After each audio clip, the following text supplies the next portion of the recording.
Hello and welcome to PTC. We're here with Data Center News Asia, and I'm joined by Tony Grayson. Hello. Tony, I saw your veterans party yesterday. Unfortunately, I only flew in this morning. I'm feeling a bit ragged, but how was the event? The event was great. It was the first time we've all kind of got together as an industry at one of these events as veterans, kind of spanning the globe, but also we had a lot of active duty participants and spouses and local veterans not in the industry. The goal is really to introduce them to the tech sector and make them understand that, they can have a second career here, or they can have a safe landing spot coming into our industry, because they tend to do very well.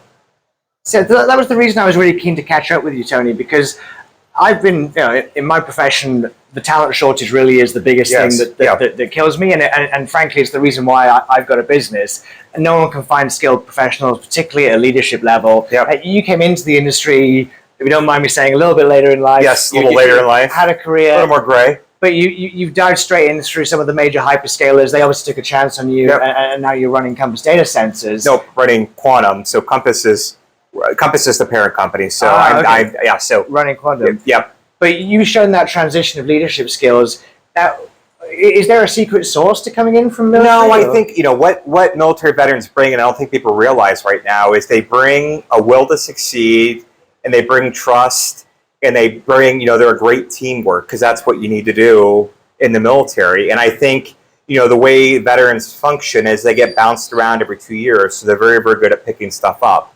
What they really do a bad job is explain all their experience. So they might not say they're doing construction, but they might have built a submarine per se that had 2 million line items, which is a lot bigger, more complex than a data center. And so what I think veterans can really help us fulfill this gap, it's just, you might have to put them off to the side and train them a little bit, but in the end, there's a reason why they outperform during promotions most other kind of people when they come in, because they pick it up very quickly, they're dedicated, and they will contribute everything they have and stay with you because they're loyal. I've certainly seen a couple of examples at some of particularly the big cloud companies. They seem to bring guys across from service, but a lot of the companies, I think maybe some of the private equity guys or some of the pure operators tend to be a bit more hesitant. Now, and I think they can do a lot more than I think when you think veterans, they're like, oh, ops, but they're very, very good at project management. I've met people that are very, very good in sales because they're used to talking. They're obviously very good in management and leadership.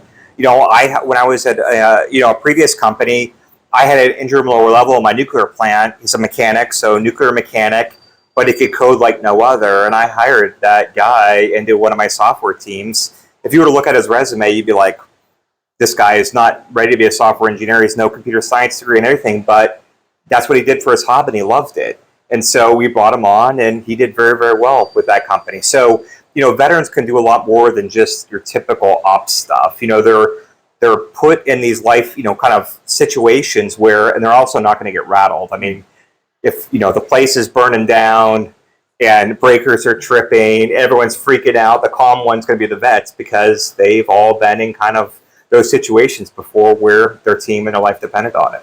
Yeah, it's very rare that people shoot at data centers these days. But is there?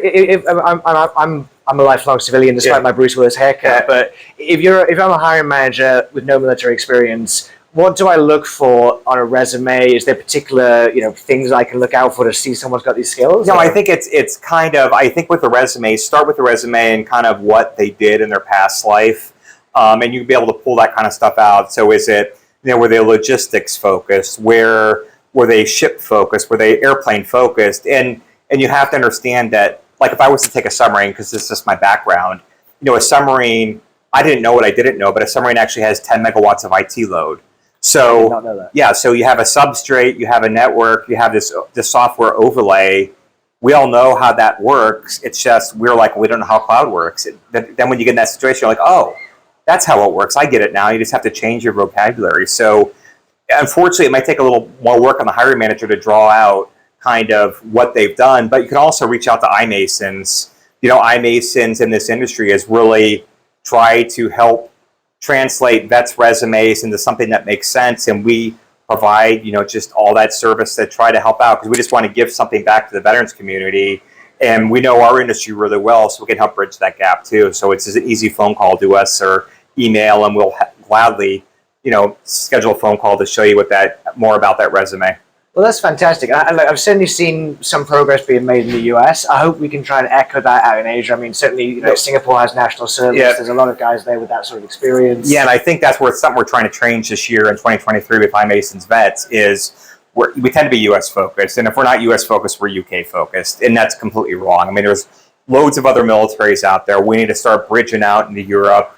We need to start bridging out into APAC. It's all great militaries that I've worked with before. I've done a lot of RIMPAC out in the Pacific where I work with, 20, 30, 40 different nations doing a multilateral exercise. So I've worked with these different groups out here, and I think we just they need to give them the opportunity, given a voice and given an opportunity to speak on a platform to do it. And then we can kind of get more into this industry.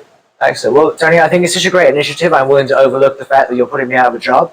But my learning takeaway for today is that a submarine has 10 megawatts of IT load. I did not know that. That's 10 megawatts of IT load. Excellent. Well, thank you very much for joining us on Data Center News Asia. If you guys have watched this far, please drop us a like, a comment, and subscribe. It will help the channel out.